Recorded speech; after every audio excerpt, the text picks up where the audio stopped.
At my sister's funeral, I thought grief would be the worst thing I'd feel that day. I was wrong. My husband stepped away from me as they lowered her coffin. He didn't look back. Not once. And then a woman in black sat beside me. Close. Too close.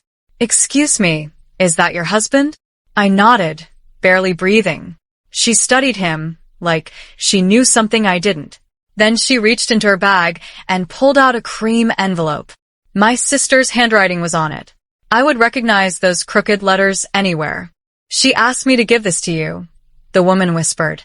He must not know. My name is Serafina Vale, and until that moment, I believed my marriage was solid. Imperfect, maybe, but safe. My sister and I weren't always close. We had a complicated history, jealousy, distance, long silences. But in her final weeks, she'd held my hand and cried without explaining why. Now I knew why. My husband was standing by the grave, staring down like a man rehearsing a performance. Not mourning, not shattered, just waiting. The envelope trembled in my hands. I opened it, and the first sentence made the earth tilt beneath me. The letter began with 3 words that hollowed out my chest. I'm so sorry, not for dying. For him. My sister wrote that she had debated telling me for months, that she couldn't carry it to the grave, that if I was reading this, it meant she didn't survive long enough to fix what she'd broken. Broken. My fingers shook as I read the next line. Your husband started coming to see me last winter. He said you were distant, that you didn't understand him anymore. Last winter. That was when he'd started working late. When he began guarding his phone like it contained state secrets.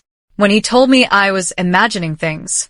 I remembered asking him once softly, "Are we okay?" He had smiled, kissed my forehead. You're overthinking again, Serafina. Overthinking.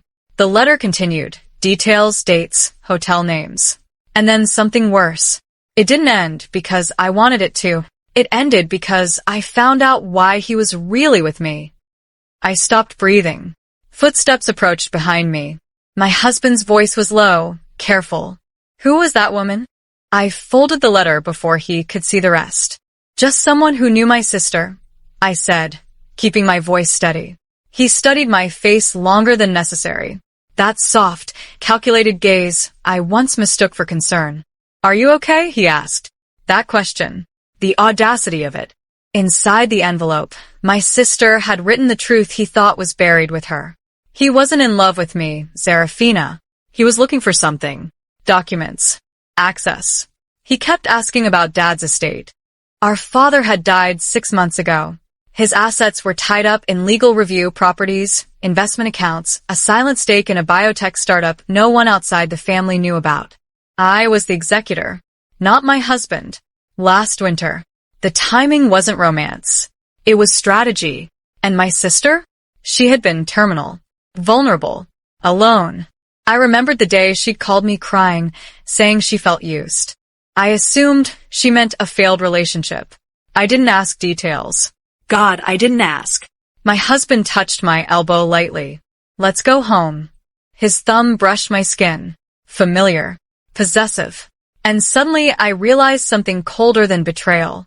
He didn't know I knew. Not yet. The humiliation didn't happen in private. It happened 3 nights later. At the memorial reception my husband insisted we host. Your sister deserves something dignified, he'd said. Now I understood.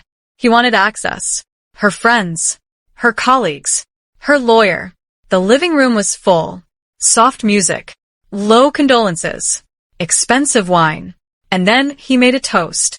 To family, he said, hand resting on my lower back like a brand. To loyalty. To standing by each other through anything. Anything.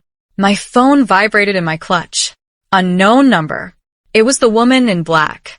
Check the email I just sent you. Now. I excused myself and stepped into my father's old study. My hands were ice. The email contained screenshots, bank transfers, messages. My husband texting my sister. Once she finalizes probate, we'll move forward. Just keep her distracted. Another message. You promised I'd get a cut. I'm not risking my marriage for nothing. Risking. Not loving. Not grieving. Using. I walked back into the living room slowly. He was laughing, holding court, playing devoted widower-in-law. And then I saw it. In his hand, my father's estate folder. He wasn't even subtle anymore. That was the moment something inside me went quiet. Not hysterical, not explosive, just cold. Grief turned into clarity. I didn't confront him. I didn't cry. I didn't cause a scene. That's what he would expect. An emotional wife, spiraling, easy to gaslight. Instead, I smiled. I walked up beside him and gently removed the estate folder from his hand. Not tonight, I said softly. His jaw tightened for half a second. There it was. The real him. That night, after the guests left, he kissed my forehead and said, "We'll get through this together." I almost laughed. When he fell asleep, I unlocked his phone using the code he thought I didn't know. My birthday. The irony.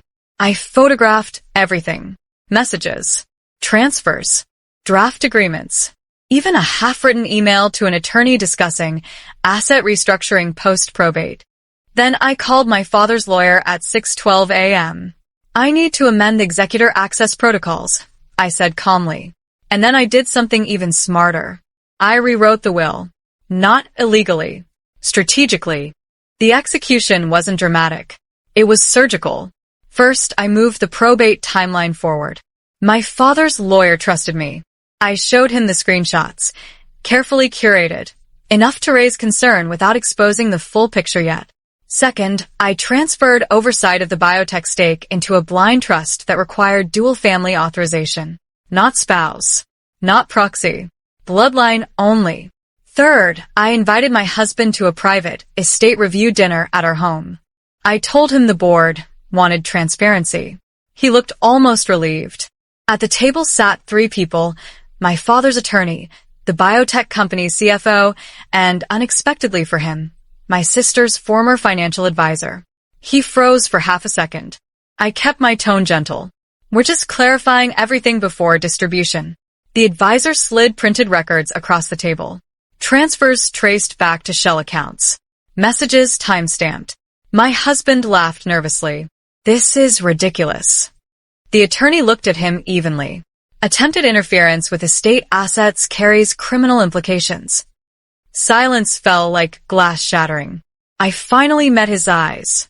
"You said you were risking your marriage for nothing," I said quietly. "You were right." And that's when his confidence cracked. He didn't explode. That would have been easier. Instead, he deflated, like a man watching the scaffolding collapse around a building he thought he owned. "This is a misunderstanding," he said, voice thin. "Zarafina, tell them." I didn't blink. The attorney spoke calmly. "There's documented intent to manipulate probate distribution, combined with undisclosed financial transfers. This is serious."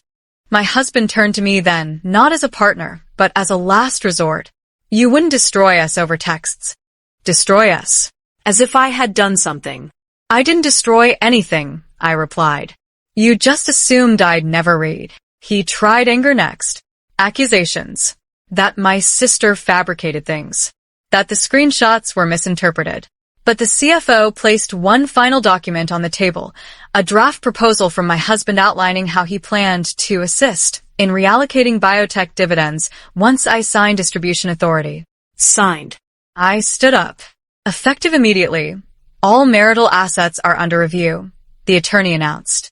That's when my husband finally understood. He hadn't been exposed privately. He had been documented and cornered. But the real twist?